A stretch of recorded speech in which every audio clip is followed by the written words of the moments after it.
Hello, and this is Scott Stein, and I'm about to go into the demo room here at the Steve Jobs Theater in Cupertino once again. So Apple made a lot of announcements at this event, a lot of products.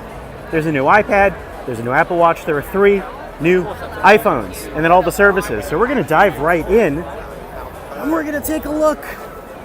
Come with me as I enter the fray.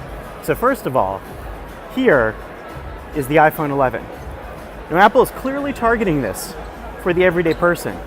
Hey, there's Gabo. I know who that is. You may recognize him. It has 2 cameras, notably not a telephoto, wide angle and ultra wide angle, and it starts at $699, so it's less than the XR started at last year, which is interesting. There it is in another color. Let's just keep walking down the way. Take a look over here. So it's aluminum, glass, and has the A13 Bionic chip. Now that A13 Bionic chip is meant to be significantly faster, like all the other years. The new colors here, yellow and red, same as before, but there's also green and purple.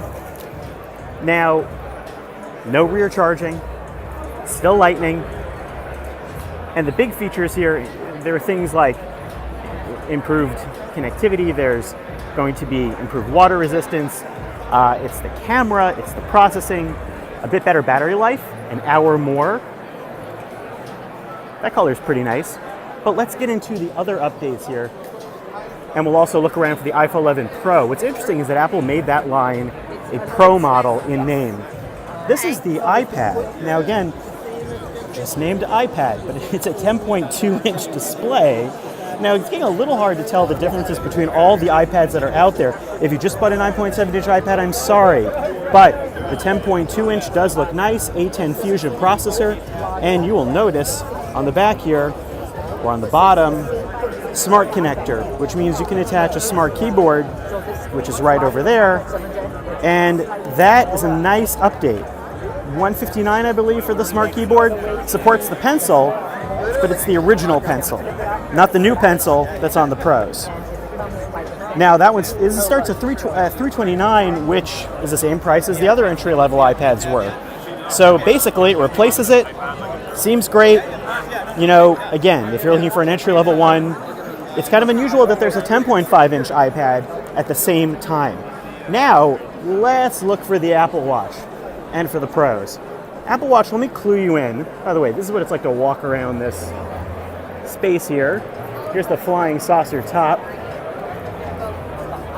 And we're gonna swoop in. Here's the staircase, which is how I came down in the first place.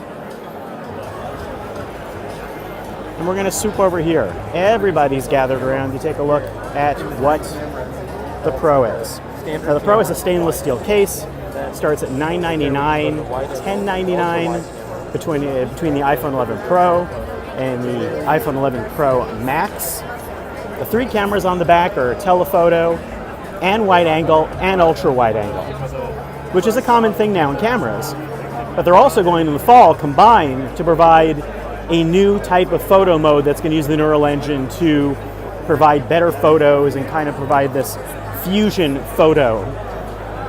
Let's see if we can get it a little bit closer. I'm just going to watch someone else holding it. That's the iPhone 11 Pro right there. You can see its edges. And let's swoop around over here and take a look at some other people holding the Pro.